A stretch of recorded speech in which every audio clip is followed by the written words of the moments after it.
أعوذ بالله من الشيطان الرجيم. بسم الله الرحمن الرحيم. الحمد لله رب العالمين. الرحمن الرحيم. مالك يوم الدين. إياك نعبد وإياك نستعين. اهدنا الصراط المستقيم.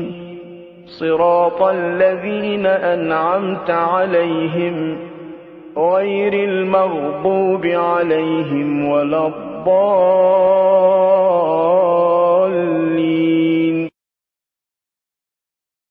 دو آپ کی خدمت میں عرض کروں گا، درود بھیجے گا محمد و آل محمد پر. صلی علی محمد آل محمد وعجل فرجہ. دعا نے بیان فرمایا رب ارحمہما کما ربیانی صغیرا، اے خدایا ان دونوں پر رحم فرما، والدین پر جس طرح انہوں نے میری تربیت میں مجھ پر رحم کیا. اور اس کے بعد ایک سوال آتا ہے کہ اگر رحم نہ کیا ہو، پھر اگر والدین نے تربیت میں کوتاہی کی ہو تو پھر کیا ہوگا؟ تو اس کے جواب کے لیے شاید دعا نے بیان کیا کہ رب ارحمہما کما ربیانی صغیرا اجزہما بالاحسان احسانا وبالسیئات عفوا وغفرانا، اور ایک جگہ پہ بالسیئات غفرانا.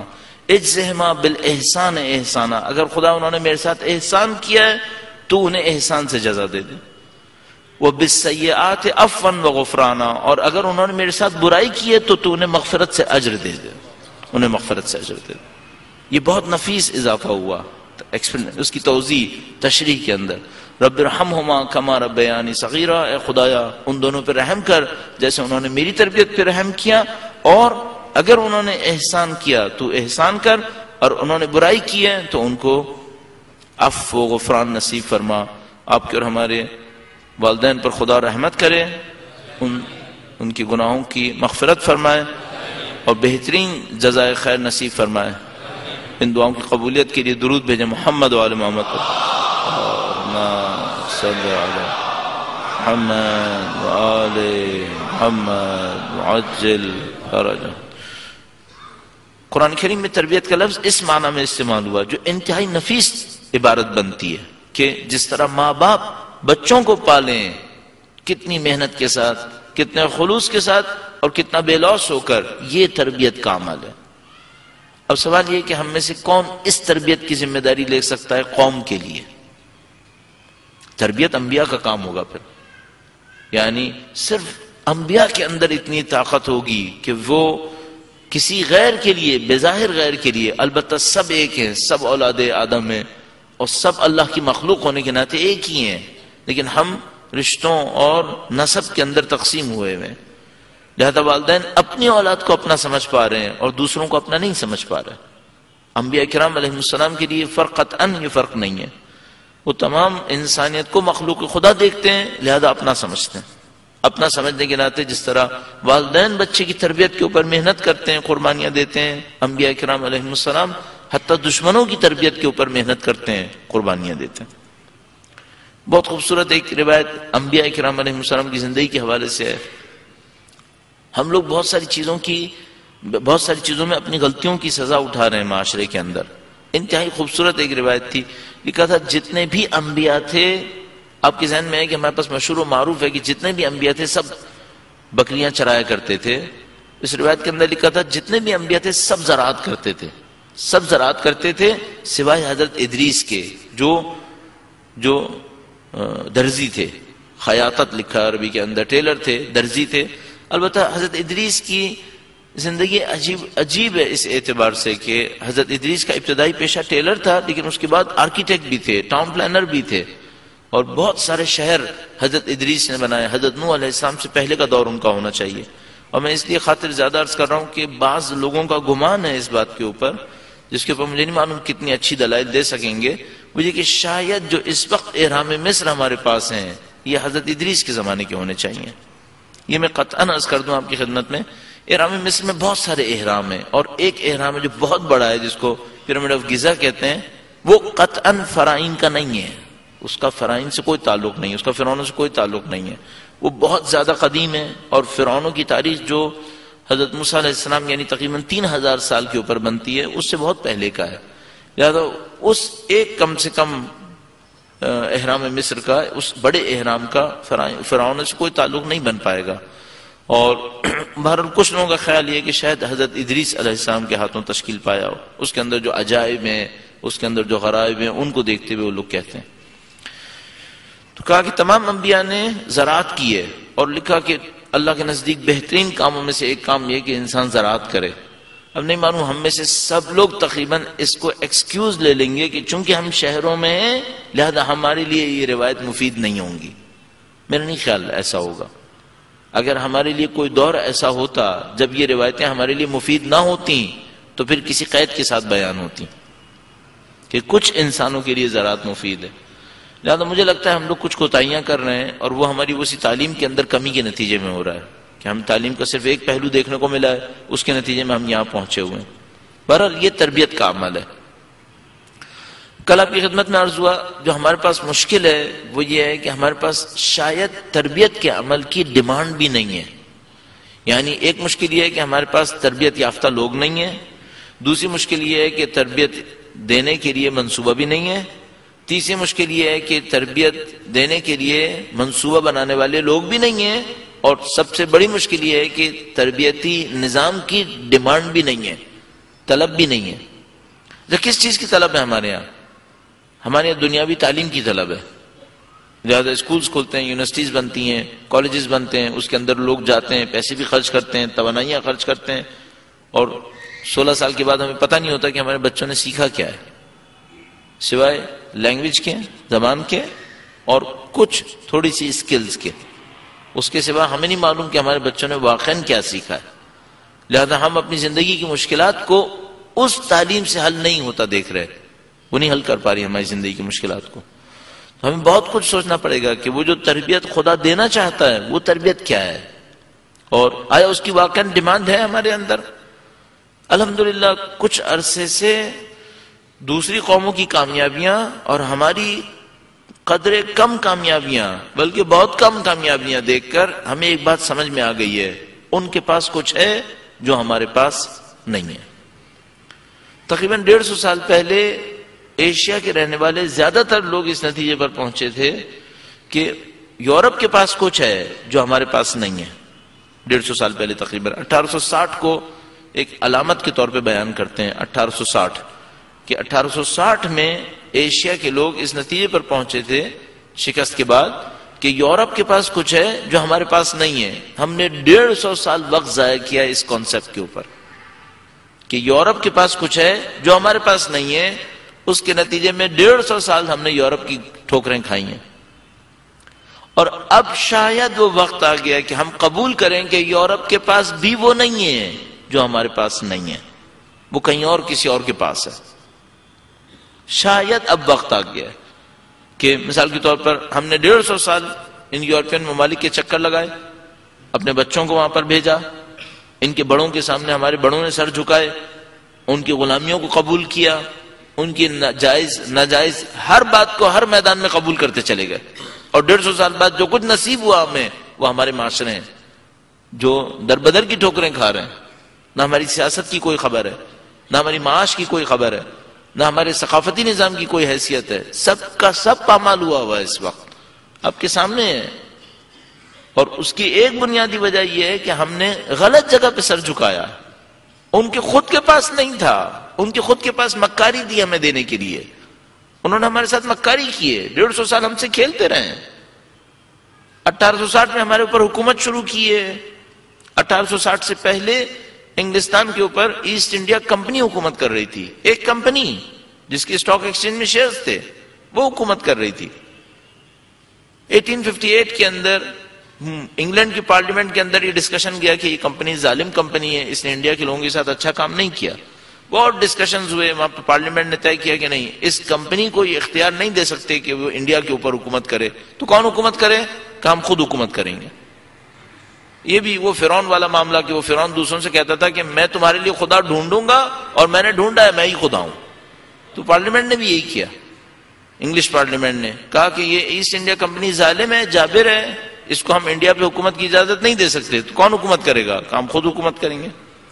اس کے بعد 1860 میں انڈیا ختم ہو گیا، انڈیا نام کر کے حکومت ختم ہو گئی، ایک صوبہ بن گیا، ریاست بن گئی انگلستان کی، لہذا اس انڈیا کا نام پڑ گیا برٹش انڈیا، نام تبدیل ہو گیا، ملک نقشے سے ختم ہو گیا، انگلستان میں ضم ہو گیا، انگلستان کی ایک ریاست بن گئی، پورا انڈیا انگلستان کی ریاست، یعنی اس وقت پورا انگلینڈ انڈیا سے بہت چھوٹا تھا اور یہ اس کی ایک ریاست تھی، غلامی کے اندر چلے گئے۔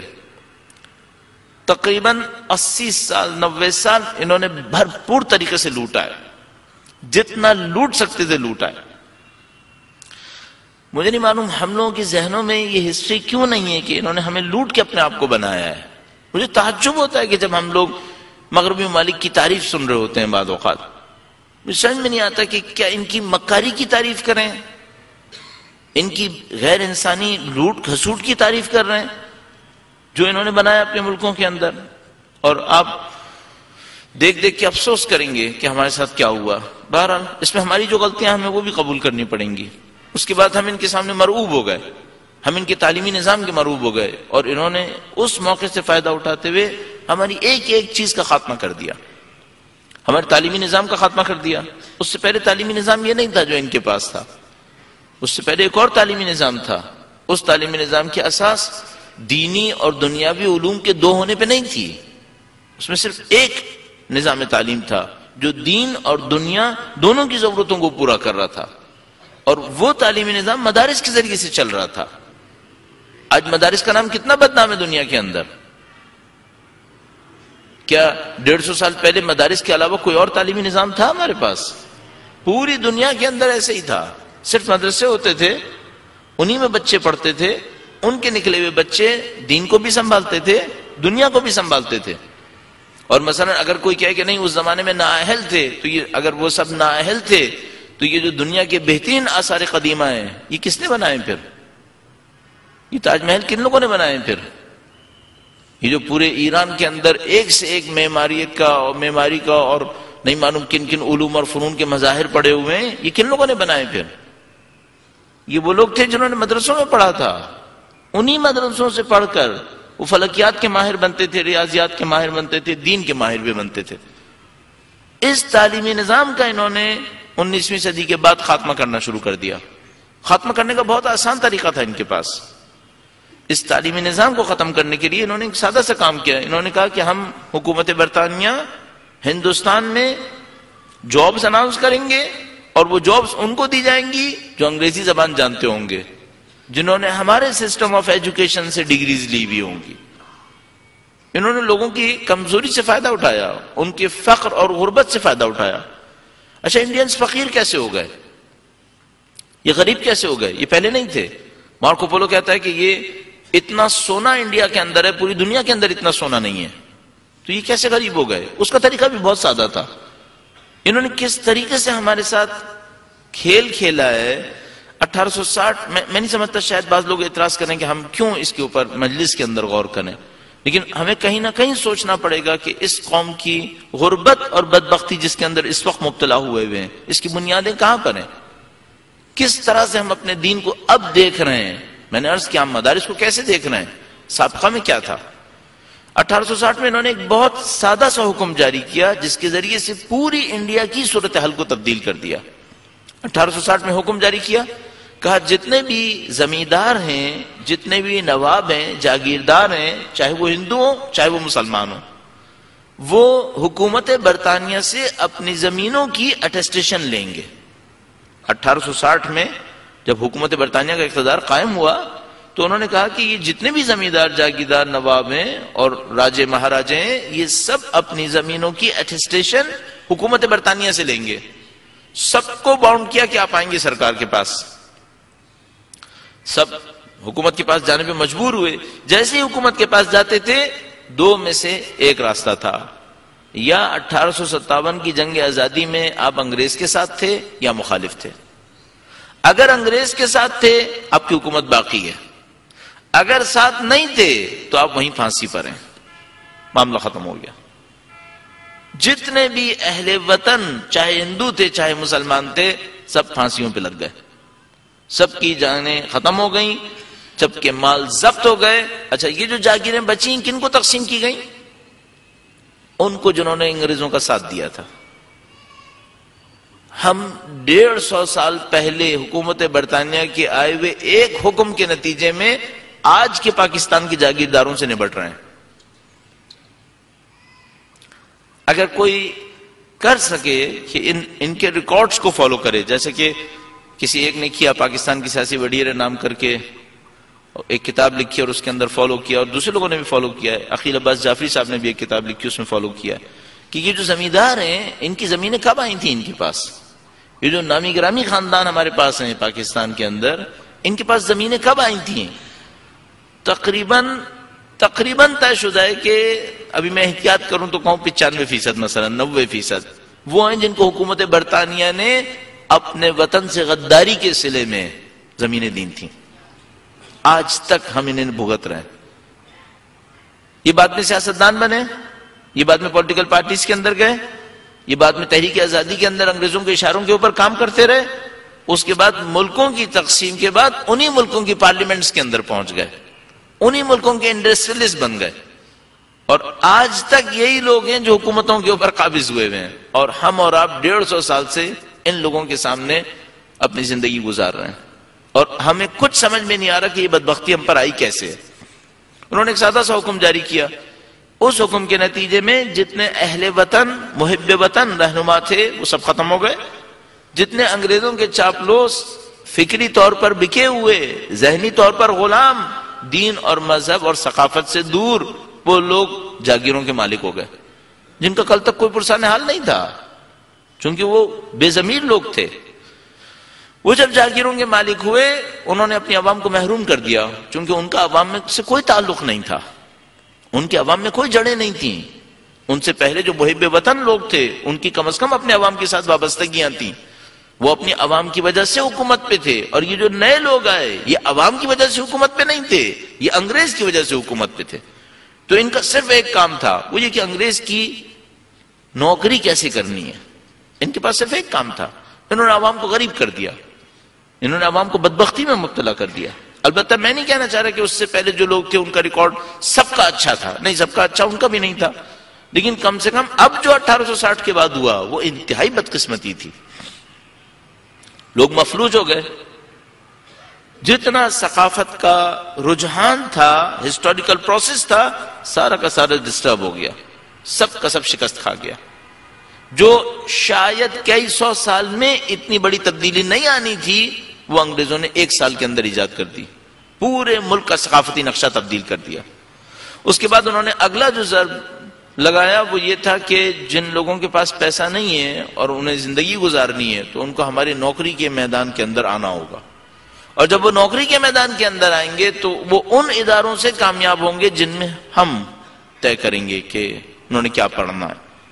نتیجہ یہ کہ وہ جو مدارس کے نکلے ہوئے لوگ تھے ان کے لیے پاس کوئی امکان نہیں تھا کہ وہ کسی بھی طریقے سے معاشرے کے اندر باعزت زندگی گزار سکیں، اور اس موقع پر حکومت برطانیہ نے اپنی ضرورت کو پورا کرنے کے لیے ایک پیرالل سسٹم، ایجوکیشنل سسٹم بنایا جس کو بعد میں اسکولز تعبیر کیا گیا۔ اس پیرالل ایجوکیشنل سسٹم کے اندر صرف ایک بات مد نظر تھی، حکومت برطانیہ کے باوفا غلام کیسے بنیں گے، جن کے پاس اسکلز بھی ہونی چاہیے، جن کے پاس صلاحیتیں ہونی چاہیے، لیکن بہرحال ان کو حکومت برطانیہ کا باوفا ہونا چاہیے۔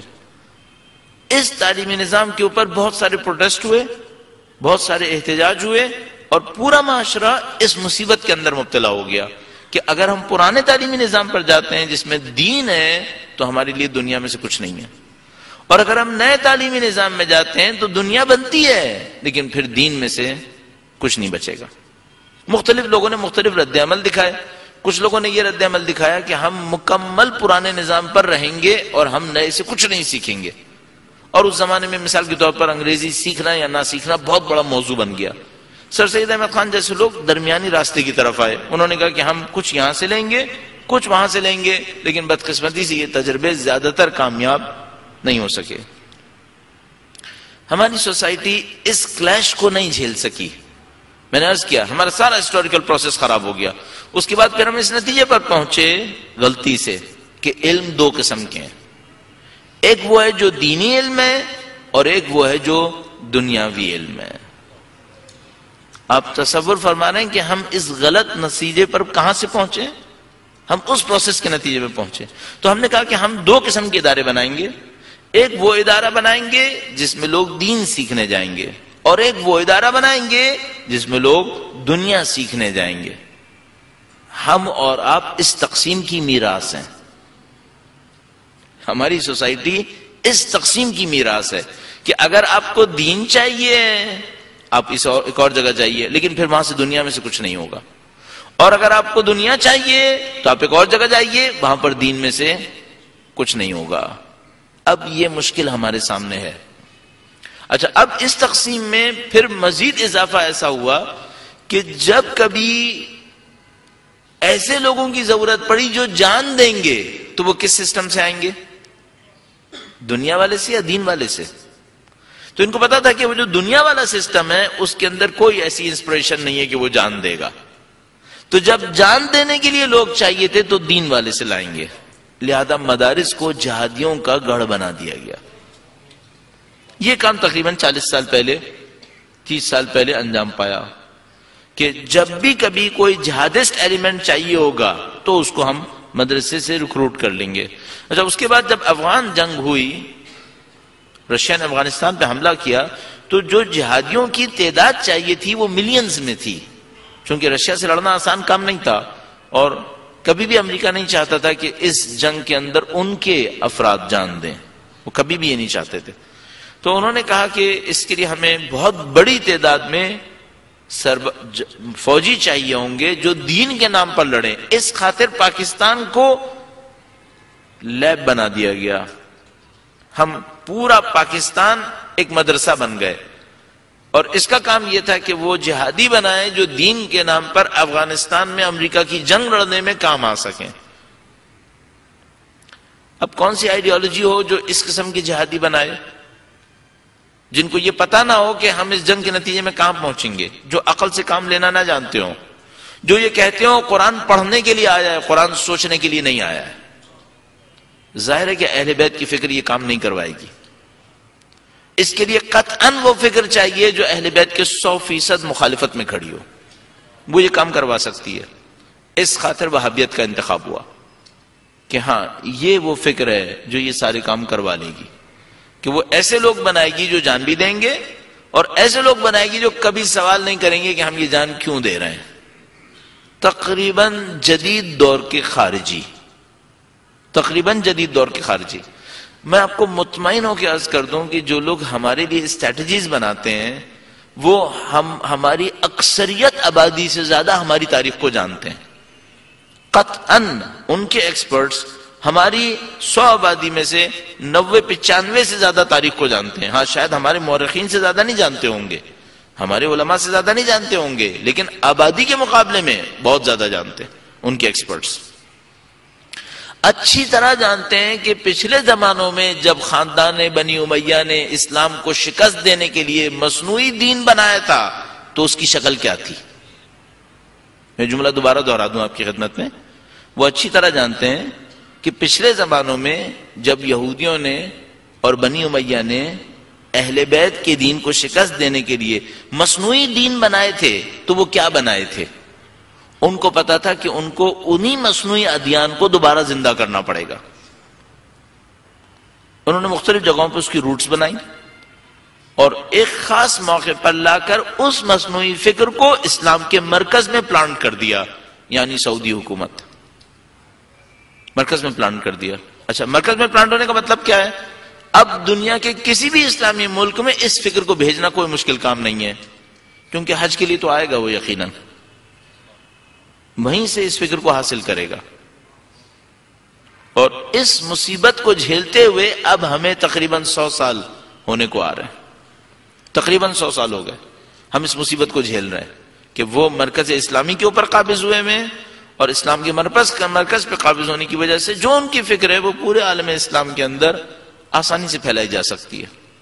اچھا, اس نظام میں اور اس گمراہی کے نظام میں خوبی یہ ہے کہ اس میں کوئی انگریز سامنے بھی نظر نہیں آئے گا، کسی میں نظر نہیں آ رہا. نہ خانہ کعبہ پہ کوئی انگریز حاکم نظر آئے گا کہ جس کے خلاف آپ کہیں کہ اٹھو جہاد کرو، نہ آپ کو افغان جہاد کے اندر کوئی انگریز لڑتا ہوا نظر آئے گا. کہیں پہ کچھ نہیں ہے، سب مسلمان کر رہے ہوں گے، اور اس خوبصورتی کے ساتھ کر رہے ہوں گے کہ وہ بیچارے اپنے آپ کو شہید بھی کہہ رہے ہوں گے، مطمئن ہو کے لڑ رہے ہوں گے، اور آپ کے دین، آپ کے مذہب اور آپ کا سارا تربیتی نظام ختم ہو رہا ہوگا. اب تصور فرمائیے اس 150 سالہ سازش کے بعد ہم کس نتیجے پر پہنچے. ہم ایک ایسی جگہ پہ پہنچ گئے کہ اب ہمارے پاس 2 تعلیمی نظام ہیں. ایک وہ تعلیمی نظام ہے جو مکمل کفر کے ہاتھ میں ہے، اس کی تمام ویلیوز کو وہ خود طے کرتے ہیں. آپ کا کوئی ایک بچہ اس کے اندر ایک گریڈ نہیں لے پائے گا جب تک کہ وہ یہ نہ طے کریں کہ لینا ہے یا نہیں لینا ہے. وہ یہ طے کریں گے. آپ کی کون سی یونیورسٹی اچھی ہے بری ہے وہ طے کریں گے. آپ کا کون سا بچہ پاس ہوگا یا نہیں ہوگا وہ طے کریں گے. سب کچھ ان کے ہاتھ میں چلا جائے گا. اچھا وہ یہ بھی طے کریں گے کہ کس طرح کے سوچنے والے بچے کو اچھا گریڈ دینا ہے. بچہ خود بخود ویسے ہی سوچے گا. پھر مکمل ان کے کنٹرول میں چلے گئے ہم، پری پرائمری سے لے کر یونیورسٹیز کے ٹاپ لیول تک ان کے کنٹرول میں. پھر دوسرا ایک اور نظام ہے جو دین کے نام پر بنا ہے، اور یہ نظام کس لیے بنا ہے؟ اس وقت بنا ہے کہ جب اس کفر کے نظام کو جان دینے والے لوگ چاہیے ہوں تو وہ یہاں سے ہائر کرے گا، وہ یہاں سے ہائر کرے گا. اچھا اب ہم جو اس سازش کو سمجھ پا رہے ہیں ہم کیا کریں؟ نہ ہم ادھر فٹ ہو پا رہے ہیں جس کے نتیجے میں ہمارا دین جا رہا ہے، نہ ہم ادھر فٹ ہو پا رہے ہیں جس کے نتیجے میں ہم اپنے ہی اسلام کے اوپر ایک اور ضرب لگا رہے ہوں گے. یہ ہماری اس زمانے کی مشکل ہے. اور آپ پاکستان میں بیٹھے ہیں جو اس ٹائپ کے جہادسٹ کارخانے کا گڑھ بنا ہوا ہے، یہ سب سے بڑا کارخانہ ہے اس کا. اچھا اب ایک اور مشکل بھی ہے کہ یہ جو جہادسٹ بنائے گئے، یہ جو مجاہد بنائے گئے جن کا کام یہ تھا کہ وہ فلاں کام کو انجام دیں گے، یہ جب جنگ نہیں کرتے ان سے تو کیا کرتے ہیں؟ یہ پھر آپ سے لڑتے ہیں، کیونکہ ان کی گھٹی میں ایک چیز پڑا ہے کہ ان کو کسی کو قتل کرنا ہے. کوئی نہیں ملے گا تو آپ ہیں، وہ آپ کے اوپر ہاتھ صاف کریں گے اپنا. تو جب کسی جہاد میں چلے جائیں گے تو خیر، اور اگر نہیں گئے تو پاکستان میں جہاد ہوگا. ہمیشہ کی حرکت ہے. جب کشمیر تک چلا تو کشمیر میں ہوتا رہا، وہ وہاں مشغول رہے. جب افغانستان میں تھا تو وہ افغانستان میں مشغول رہے، اور جب دونوں ختم ہو گئے تو پھر پاکستان میں ہوگا. ان کا کام یہی ہے. ہم اس مصیبت میں پھنس گئے. اچھا اب فرض کیجئے کوئی ہم سے نعرہ لگائے اور کہے بھائی یونیورسٹیز ختم کرو. ہم نہیں کر سکتے کیونکہ بالآخر اس کے اندر کچھ پازیٹیو چیزیں ہیں جو دنیا میں کام آنی ہے. اگر ہم سے کوئی نعرہ لگائے تمام مذہبی ادارے، دینی ادارے، مدرسے ختم کرو، تو ختم کر دیں. ختم کر دیں تو اس میں بھی ایک مصیبت ہے. پھر ہم اپنے دین کو کہاں سے لائیں گے؟ ہم اس مشکل میں پھنسے ہوئے ہیں. اچھا اس کا حل پھر کیا ہوگا؟ اس کے حل کو کس طریقے سے ہم دیکھتے ہیں؟ اور اسی میں پھر ہماری تربیتی مشکل بھی بنی ہوئی ہے. یہ میں نے پورا سینیریو آپ کی خدمت میں عرض کیا. اب اس میں ہم شروع سے لے کے آخر تک تقسیم ہوئے ہوئے، اور ہمارے پاس پوری سوسائٹی 180 درجے کے اسپیکٹرم کے اندر پتہ نہیں 1800 شاید لیول کے اوپر بٹی ہوئی ہے. کوئی رائٹسٹ، کوئی لیفٹسٹ، کوئی شدید قسم کا مجاہدانہ فکر رکھنے والا اس ٹائپ کا بندہ سوسائٹی کے اندر، اور کوئی اس ٹائپ کا شدید قسم کا لبرلزم اور سیکولرزم کے اندر مبتلا بندہ. اور میں نے عرض کیا 180 درجے میں شاید 1800 گروپ بنے ہوئے ہوں گے. یہ ہماری سوسائٹی کی اس وقت کی صورتحال ہے. اب اس کا بریک تھرو کہاں پہ ہوگا؟ ایک سادہ سا حل تو سمجھ میں آتا ہے، حل سادہ ہے، عمل کرنا بہت دشوار ہے. وہ یہ کہ ہم یہ دونوں ادارے 150 سال کے بعد دوبارہ ایک جگہ پر لے کے آئے. یہ وہ جگہ تھی جہاں سے ہم ہلے تھے، جہاں سے ہم ہٹائے گئے تھے. ہم 150 سال کی سازش کو کور کریں، دوبارہ ان دونوں اداروں کو اکٹھا کریں، اور علوم کی اس مصنوعی تقسیم کو جو دینی اور غیر دینی کہہ رہی ہے، دینی اور دنیاوی کہہ رہی ہے، اس مصنوعی تقسیم کو توڑ دیں. علوم اللہ کی میراث ہیں. علوم خدا متعال کی طرف سے دیا ہوا عطا ہے. علم الانسان ما لم یعلم، خدا نے سکھایا. ہم علوم کی تقسیم نہیں کر سکیں گے کہ کچھ علوم وہ ہیں جو دینی علوم ہیں اور کچھ علوم وہ ہیں جو دنیاوی علوم ہیں. ہمیں یہ تقسیم نہیں کرنی چاہیے تھی. بدقسمتی سے اب تک ہم اس میں اندر پھنسے ہوئے ہیں. ہمیں کوئی ایک صورت لانی پڑے گی جس پہ ہم مختلف درجات بناتے ہوئے علوم کو اکٹھا کر سکیں گے. اور کم از کم پہلے مرحلے کے اندر ہمارے پاس ایک زمانہ تھا جب سب اکٹھے تھے. خواجہ نصیر الدین طوسی بہترین مثال ہے. اور شاید اس کے بعد سے ہم مصیبت میں رہے کہ جو فلکیات، ریاضیات، فلسفہ، عقائد، تفسیر، تاریخ سب کے اندر ماہر شخصیت سمجھی جاتی تھی. ہمیں کم از کم یہاں پہ آنا پڑے گا. اس بحث کا شاید کوئی کہے کہ یہاں پہ اتنا فائدہ نہ ہو، لیکن میں اس کی آخری جملہ عرض کروں تاکہ ہم اس کو وائنڈ اپ کریں. یہاں پر کم سے کم یہاں پہ لانا پڑے گا کہ ایسے دینی مدارسوں جو انسانی علوم کے اوپر مہارت رکھتے ہوں، کم از کم سوشل سائنسز کے اوپر، جس کو ہیومینٹیز بھی تعبیر کیا جاتا ہے اور پاکستان میں بالکل غلط تعبیر کر کے اس کو آرٹس کہتے ہیں. نہیں معلوم کس عقل مند انسان نے پاکستان میں علوم کی تقسیم کر کے سائنس، کامرس اور آرٹس نام رکھا تھا. میرا اپنا ہی خیال ہے کہ اس انسان کو سائنس کے معنی سے کوئی خبر نہیں ہوگی جس نے پاکستان میں علوم کی تقسیم میں 3 علوم پیش کیے کہ کچھ سائنس ہیں، کچھ کامرس ہیں اور کچھ آرٹس ہیں. گویا جو آرٹس والا حصہ ہے وہ سائنس نہیں ہے، جبکہ وہ جو آرٹس ہے اس کے اندر پولیٹیکل سائنسز ہے جس کے نام میں سائنس لگا ہوا ہے اور کہہ رہا ہے کہ یہ سائنس نہیں ہے، یہ آرٹس ہے. آپ کسی بھی دنیا کی ڈکشنری کے اندر، انسائکلوپیڈیا کے اندر جا کر اکنامکس ایز اے برانچ کے طور پر اس کی دیکھیں ڈیفینیشن کیا دکھی ہے، اے سائنس آف، سب میں پہلا لفظ لکھا ہوگا اے سائنس آف. اور ہمارا کوئی تقسیم کرنے والا عقل مند آیا جس نے ہم سے کہا کہ بھائی دنیا میں 3 قسم کے علوم ہیں، ایک تو سائنس ہے، دوسرے کامرس ہیں اور تیسرے آرٹس ہیں. یہ فن ہے، یہ سائنس ہے ہی نہیں. دنیا کی ساری لغتوں کے خلاف، دنیا کی ساری ڈیفینیشنز کے خلاف. یہ پتہ نہیں کون لوگ تھے، بہرحال اللہ ان کو عقل و شعور دے دے کسی طریقے سے. اس طرح کی چیزیں پاکستان میں معرکۃ الآراء بہت ہوئی ہوئی ہیں، ابھی اس کی مثالیں بہت ہیں. ہمیں اس کو توڑنا پڑے گا کسی طریقے سے. علوم اللہ کی میراث ہیں، علم خدا متعال کی عطا ہے. کم سے کم ایسا ہونا چاہیے کہ دینی علوم اور سوشل سائنسز، انسانی علوم جس کو ہیومینٹیز یا سوشل سائنسز تعبیر کیا جاتا ہے، ان کا امتزاج ہمارے سامنے آ جانا چاہیے. اور جو لوگ اس میں دلچسپی رکھتے ہیں ان سے عرض کروں گا کہ وہ امام خمینی کی وصیت نامے کو ضرور پڑھیں، وصیت نامے کو ضرور پڑھیں. اور اس وصیت نامے کے اندر وہ جو اس پوری صدی کے اندر ہوشیار ترین مدبر انسان تھے، وہ خود کہتے ہیں کہ دینی علوم کی ذمہ داری ہے کہ سوشل سائنسز کے ہاتھ کو سنبھال لیں اور مزید گرنے سے بچا لیں اسے. یہ اس وقت کا چیلنج ہے ہمارے پاس، جو حتیٰ ایران میں چیلنج تھا، ان کے سامنے بھی بہت بڑا چیلنج تھا، چونکہ ان کے پاس بھی حوزہ علمیہ کے اندر سوشل سائنسز نہیں تھے. اور وہاں پر ایک بڑی شخصیت آئی جس نے اس مارکے کو انجام دیا کہ حوزہ علمیہ یعنی دینی تعلیم اور سوشل سائنسز کو ایک دوسرے کے ساتھ نزدیک کر دیا.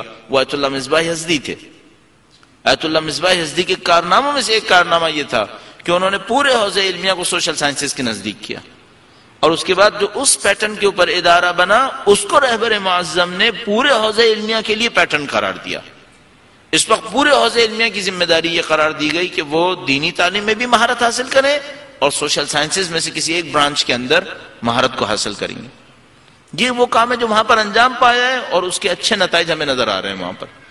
اور یہ وہ کام ہے جو یہاں پر انجام پانا ہے، اور اگر ہم نے انجام نہیں دیا، میں مطمئن ہوں کہ آپ کی خدمت میں عرض کر رہا ہوں، ہم اس فاصلے کو ختم نہیں کر پائیں گے جو 150 سال کی اس مکاری نے ہمارے درمیان ایجاد کیا ہے. ہم اس مشکل کو حل نہیں کر سکیں گے. اور اس کی بہت چھوٹی سی ایک نشانی یہ ہے کہ ہم اور آپ تمام تر دینداری کے باوجود مطمئن نہیں ہیں کہ ہمارے دینی رہنما ہماری سوشل پرابلمز کو سالو کر پائیں گے. کیوں مطمئن نہیں ہیں؟ کیوں اس عدم اطمینان میں مبتلا ہیں ہم لوگ؟ چونکہ ہم دیکھ رہے ہیں کہ وہ ان علوم کے اندر مہارت نہیں رکھتے.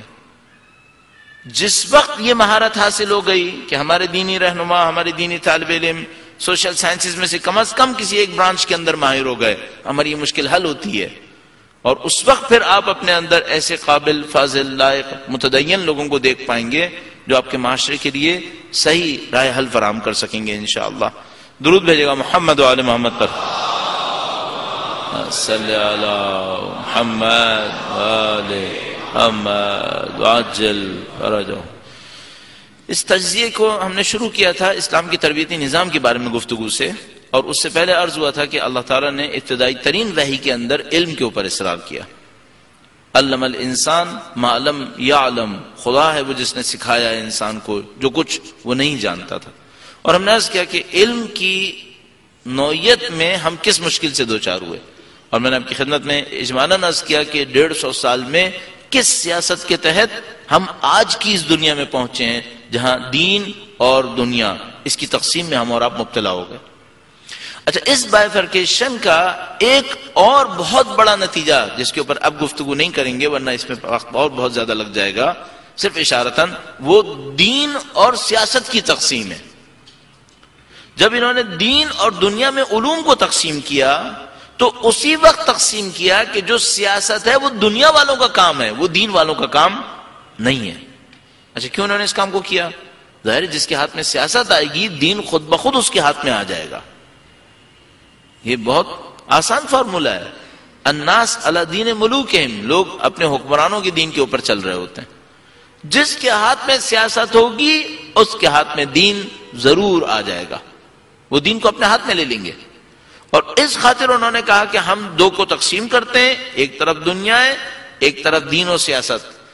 آپ ایک طرف دین اور ایک طرف دنیا اور سیاست، اور ہم سے کہا کہ آپ دین والے حصے کو لے لیں اور ہم دنیا اور سیاست کو لیں گے. اچھا، ظاہر دنیا کا لفظ اتنا زیادہ منفور تھا کہ کہا بھائی دنیا تو بہت بری جگہ ہوتی ہے، تو آپ دنیا تو نہیں لینا چاہیں گے نا، آپ دین لینا چاہیں گے. تو بسم اللہ، آپ دین لیجئے، آپ اپنے حجروں میں بیٹھیے، آپ اپنے مدرسوں میں بیٹھیے، آپ اس طرف توجہ مت دیں کہ سیاست میں کیا ہو رہا ہے. اور اس کے بعد گویا سیاست کو دیندار لوگوں کے لیے شجر ممنوعہ بنا دیا گیا کہ اگر کبھی میرے جیسے نے ممبر پہ بیٹھ کر سیاست کے بارے میں ایک لفظ بھی کہا تو آدھے سے زیادہ لوگ کھڑے ہو جائیں اور کہیں مولانا صاحب دین میں سیاست کی گنجائش نہیں ہے.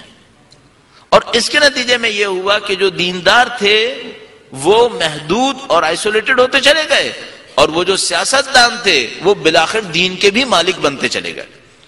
یعنی عجیب کام یہ کیا کہ کہا کہ ہم دین اور سیاست کو تقسیم کرتے ہیں، آپ دین کے لوگ، ہم سیاست کے لوگ. آپ سیاست میں دخالت نہیں دیجیے گا تو کیا پھر خود دین میں دخالت نہیں دی؟ نہیں، پھر خود دین میں دخالت دیتے رہے، پھر دین کو استعمال کرتے رہے. کس کے نام پہ جہاد کھیلا ہے؟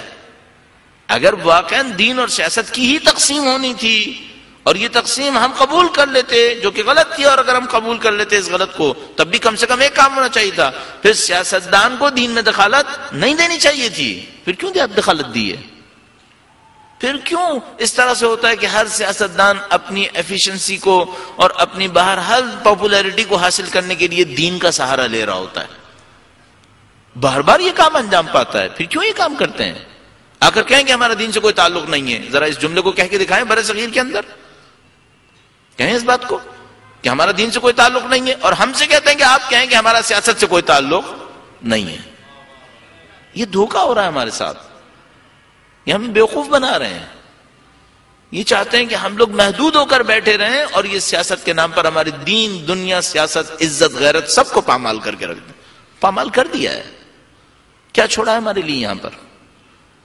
کس حالت پر لوگوں کو پہنچا دیا ہے. دیکھ دیکھ کے افسوس ہوتا ہے کس جگہ کے اوپر، کس مصیبت کے اندر معاشرے کو لا کر کھڑا کر دیا ہے، جہاں پر کسی چیز کا کوئی حساب کتاب باقی نہیں رہا ہے ہمارے درمیان. اور اس مصیبت کا اب جو حل ہے میں نے آپ کی خدمت میں عرض کیا، اگر تربیتی نظام نہیں ہے تو آپ کو نظام بنانے کے لیے منصوبہ بنانا ہوگا، اور اگر منصوبہ نہیں ہے تو منصوبہ بنانے والے لوگ بنانے پڑیں گے، اور اگر لوگ بھی نہیں ہیں تو لوگوں کو بنانے کے لیے کوئی منصوبہ بنانا ہوگا. ہمیں کہیں نہ کہیں سے شروع کرنا ہوگا. اور میں نے ابھی آپ کی خدمت میں اجمالاً عرض کیا کہ اس وقت کی جو ہماری اہم ترین ضرورت بنے گی، ایسے تعلیمی ادارے بنیں گے جہاں پر ہم دین اور دنیا کی غلط تقسیم کو توڑ دیں. وہاں پر ان دنیاوی علوم کو کم از کم، جن کو ہم ٹائٹل دیتے ہیں دنیاوی علوم، ان دنیاوی علوم کو کم از کم لے کر آئیں، دین کے ساتھ ملائیں، کہ جو سوسائٹی سے تعلق رکھتے ہیں، انسان کی نفسیات سے تعلق رکھتے ہیں، جن کو ہم سوشل سائنسز یا ہیومینٹیز تعبیر کرتے ہیں. اگر ان دونوں کا امتزاج بنتا ہے ہمارے پاس اگلی نسل محفوظ ہے. ہماری اگلی نسل کم از کم ان تعلیمی اداروں کے نتیجے میں کافی بہتر مقام کے اوپر